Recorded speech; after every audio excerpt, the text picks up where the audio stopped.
सभी मित्रों को नमस्कार।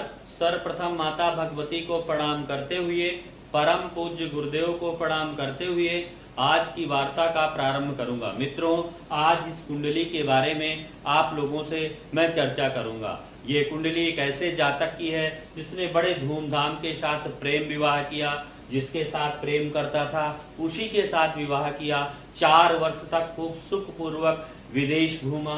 घूमने के बाद जब वो 4 वर्ष बाद उसको ये बोध आया कि संतान पैदा कर लेनी चाहिए। दोनों ने बहुत प्रयास किया, पैसा पानी की तरह बहाया, संतान नहीं हुई। उसके बाद आईवीएफ करवाया। आईवीएफ में संतान पैदा हुई। 1 सप्ताह में संतान की मृत्यु हो गई। उसके बाद किराए की कोख ली।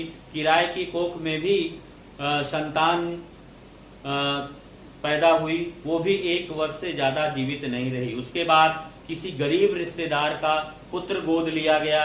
उसमें भी वो 1 वर्ष से ज्यादा नहीं रहा। दोनों ने थक हार कर दोनों बैठ गए। और सही कहते हैं कि हमारे प्रारब्ध में जिस चीज का सुख नहीं लिखा होता, हम कितना भी प्रयास कर लें, वो सुख, वो चीज हमसे हमेशा उझल हो जाती है। इसीलिए कहते हैं प्रयास करने के बाद भी यदि सफलता नहीं मिलती है तो फिर प्रारब्ध का दोष होता है, कर्मों का दोष, प्रारब्ध कर्मों का दोष होता है। कहते हैं पुम नाम नरकात त्रायते इत पुत्रः।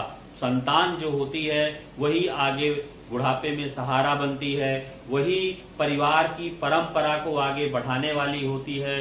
हर दंपति के जीवन की प्रथम आकांक्षा होती है एक सुंदर मनोवांछित संतान की उत्पत्ति हो, संतान पैदा हो। तो संतान पैदा होने के संदर्भ में आज का मेरा विषय संतान का है। किन ग्रह योगों के कारण संतान नहीं होती, किन ग्रह योगों के कारण यदि हम कोशिश भी करते हैं उसके बाद भी संतान का सुख नहीं मिलता है। आज तो आधुनिक चिकित्सा पद्धति में संतान के लिए बहुत से नए नए तकनीकी आ गई हैं जिससे संतान आराम से पैदा हो जाती है। लेकिन ये बात उतनी ही दूर है जितनी दूर है आपका प्रारब्ध। प्रारब्ध में यदि सुख लिखा होगा तो ही आपको सुख मिलता है। यदि नहीं लिखा होता तो नाना प्रकार की परेशानियां आती हैं। तो यहाँ पर देखते हैं कि जब भी संतान का सुख कुंडली में देखते हैं तो संतान का सुख देखने के लिए 5वें भाव को देखना पड़ता है।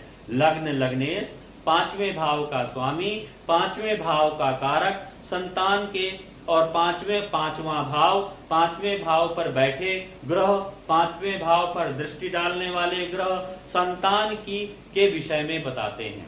तो संतान की जो व्याख्या है उसमें पंचमेश का रोल बहुत ज्यादा होता है। आप लोगों को पता होगा 5वां भाव संतान का होता है, शिक्षा का होता है, देवताओं के आशीर्वाद का होता है, प्रतियोगिता परीक्षाओं का होता है, लिखित परीक्षाओं का भी होता है, संतान के सुख को भी बताता है, स्मरण शक्ति को भी बताता है।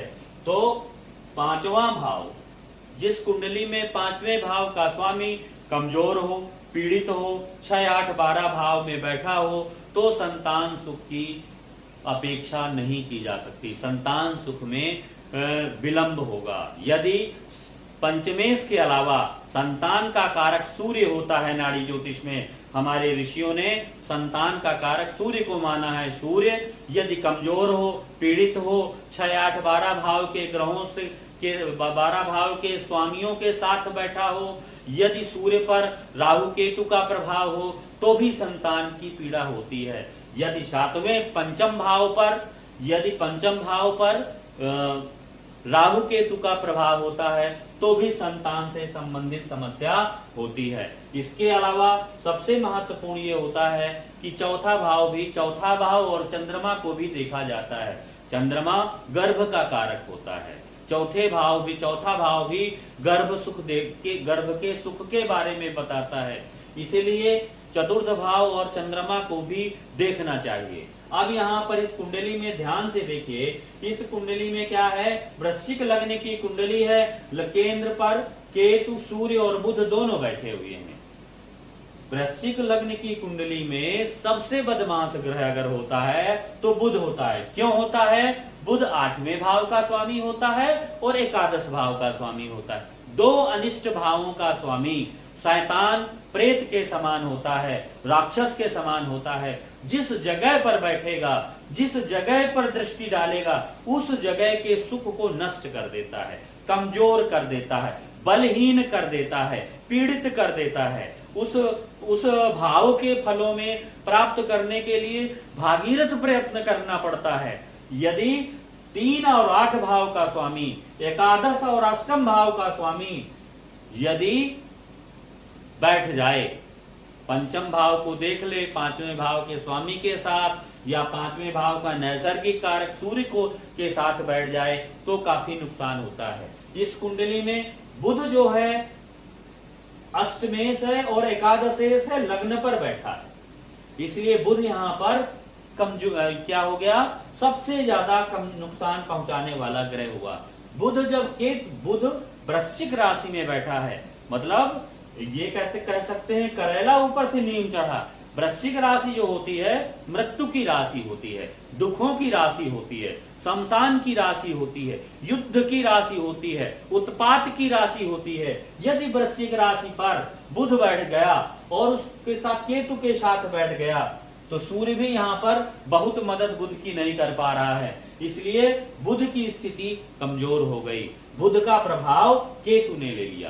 कहते हैं राहु और केतु जो होते हैं वो मंगल की राशियों में खराब फल देते हैं, यमराज के समान फल देते हैं। तो केतु की पंचम दृष्टि 5वें भाव पर पड़ती है, अष्टमेश लग्न पर बैठा है और अष्टमेश भी 5वें भाव को देख रहा है। अष्टमेश और एकादशेश, अष्टम भाव का स्वामी और एकादश भाव का स्वामी पंचम भाव पर बैठा है, तो यहां पर भी ये नुकसान हो रहा है, 5वें भाव को काफी नुकसान उठाना पड़ रहा है। और केतु कहते हैं जिस भाव पर दृष्टि देता है उस भाव के फलों को कमजोर कर देता है, क्षीण कर देता है। केतु तो एक पुजारी होता है, एक सन्यासी होता है, एक आध्यात्मिक पुरुष होता है, वो कभी नहीं चाहता कि आप माया में पड़ो। तो संसारिकता के, लौकिकता के, इस भयाटवी के जितने भी विषय होते हैं उन विषयों में से उसकी दृष्टि जिस भाव के विषयों पर होगी, जिस भाव के कारक तत्वों पर होगी, उस भाव के कारक तत्वों को कमजोर कर देता है। तो केतु की दृष्टि गई 5वें भाव पर, तो पंचम भाव कमजोर हो गया। आप पंचमेश का रोल देखिए, 5वें भाव का स्वामी अष्टम में बैठा हुआ है और वक्री होकर के बैठा है। गड़बड़ देखिए कितना, 5वें भाव का स्वामी गुरु अष्टम भाव में बैठा। यदि 5वें भाव का किसी भी भाव का स्वामी यदि अष्टम भाव में बैठेगा तो उस भाव के फलों में कमजोरी देगा, उस भाव के फलों में कमी देगा।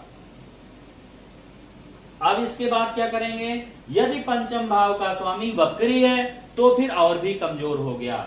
यदि गुरु वक्री होता है तो क्या करता है, राहु के पास आ जाता है। वक्री ग्रह 50% पिछली राशि का फल देते हैं, तो गुरु वक्री हुआ, राहु के पास आ गया, तो गुरु को यहां भी राहत नहीं मिली, जिसकी वजह से यह स्पष्ट हो गया इसके जीवन में संतान का सुख नहीं है। पहला कॉन्सेप्ट हुआ 5वें भाव का स्वामी कमजोर पीड़ित होना चाहिए, तो गुरु यहाँ पर अष्टम में बैठा है, वक्री होकर के बैठा है तो कमजोर है। 5वें भाव पर अष्टमेश की दृष्टि, 5वें भाव पर छठे भाव के स्वामी की दृष्टि या 5वें भाव पर राहु केतु की दृष्टि कमजोर करती है। यह दृष्टि भी पंचम भाव पर मिल रही है, इस वजह से संतान। और देखिए चंद्रमा जो मन का कारक है वो कर्क राशि का बैठा हुआ है, उसकी जो दृष्टि है पंचम भाव पर पड़ रही है। चंद्रमा क्या है, अस्थिर ग्रह होता है,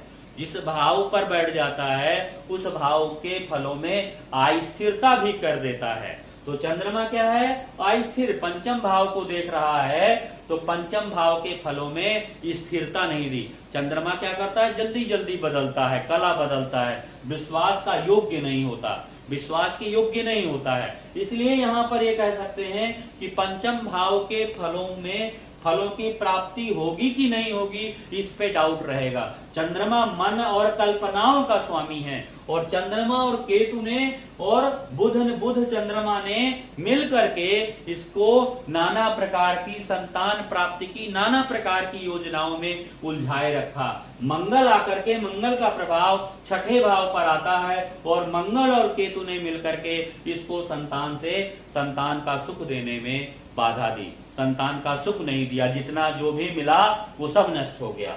क्योंकि जिन लोगों की कुंडली में यदि पांचवें भाव का स्वामी कमजोर हो, सूर्य कमजोर हो, और पंचम भाव पर राहु केतु की दृष्टि हो, विशेषकर केतु की दृष्टि हो, ऐसे लोगों को हमेशा सावधान रहना चाहिए। संतान की कोई ना कोई चिंता उनके जीवन में हो सकती है। केतु देख रहा हो, बैठा हो, राहु देख रहा हो, बैठा हो, तो संतान की पीड़ा अवश्य होगी। पूर्व जन्म में चलते हैं, इसने ऐसा क्या किया था जिसकी वजह से इस जन्म में इसको संतान का सुख नहीं मिला। गुरु को देखिए, पिछले में ले आइए, सप्तम भाव पर गुरु राहु के साथ बैठ गया। राहु क्या होता है? झूठा होता है। गुरु जब राहु के साथ बैठता है, राहु अंधकार भी होता है। ज्ञान अर्थात सप्तम भाव पर आया तो सप्तम भाव आजीविका का होता है, कर्म क्षेत्र का होता है। जातक ने आजीविका और कर्म क्षेत्र में काफी झूठ बोला, काफी झूठे कर्म किए। धन कमाने के लिए राहु चापलूसी का कारक होता है, चापलूसी भी की, जिसकी वजह से क्या हुआ? शुक्र भी राहु के साथ आ जाता है, जिसकी वजह से काफी लोगों को नुकसान पहुंचा। और सूर्य और केतु, सूर्य बुध केतु का मतलब होता है, सूर्य और केतु क्या है? सत्यनारायण भगवान का, सूर्य केतु सत्यनारायण भगवान का स्वरूप बनता है, और शुक्र केतु लक्ष्मी जी का। यहाँ पर देखिए नारायण भी रुष्ट होकर के बैठे हुए हैं, क्योंकि सूर्य और केतु वृश्चिक राशि पर बैठा हुआ है। और ध्यान से देखिए, सूर्य की डिग्री और मंगल की डिग्री सेम जा रही है। सूर्य 27 डिग्री का, मंगल 28 डिग्री का। मंगल छठे भाव का स्वामी है, और मंगल का संबंध यहाँ पर मंगल के आगे शुक्र मंगल राहु का योग बनता है। कहीं ना कहीं इस व्यक्ति ने गलत किया। भोग से वशीभूत होकर के, द्वादश भाव का स्वामी शुक्र है, वो तीसरे में बैठा हुआ है। भोग से वशीभूत होकर के इसने गलत किया। कैसा गलत किया? स्त्रियों के प्रति गलत व्यवहार किया, जिसकी वजह से गैर परंपरागत रूप से संतानों का नुकसान किया, संतानों की हत्या हुई, जिसकी वजह से इस जीवन में इसको संतान का सुख नहीं मिला। इसने प्रेम विवाह किया, प्रेम का कारण था शुक्र, मंगल और चंद्रमा। प्रेम विवाह का योग बनाता है, क्योंकि शुक्र स्त्री का कारक है, मंगल पुरुष का कारक होता है, चंद्रमा जो होता है प्रेम का कारक होता है। शुक्र चंद्र मंगल जिसकी कुंडली में होते हैं, बड़ी खुशी खुशी से प्रेम किया। विदेश यात्रा का कारक शुक्र है, शुक्र का संबंध राहु से है। गुरु यहीं पर आ गया, गुरु का भी संबंध बन गया, चंद्रमा से भी बना, इसलिए विदेश यात्रा में गया। जीवन में सब कुछ था, धन मान सम्मान प्रतिष्ठा, लेकिन संतान नहीं थी। संतान के बिना तो सब कुछ सूना होता है। पति पत्नी के प्रेम का जो सर्वोत्कृष्टता होती है, प्रेम का सर्वोत्तम बिंदु होता है, वही तो संतान होती है। यही संतान हमारे बुढ़ापे में सहारा बनती है, यही संतान हमारी परिवार और वंश परंपरा को आगे बढ़ाती है। इन्हीं शब्दों के साथ जय माई।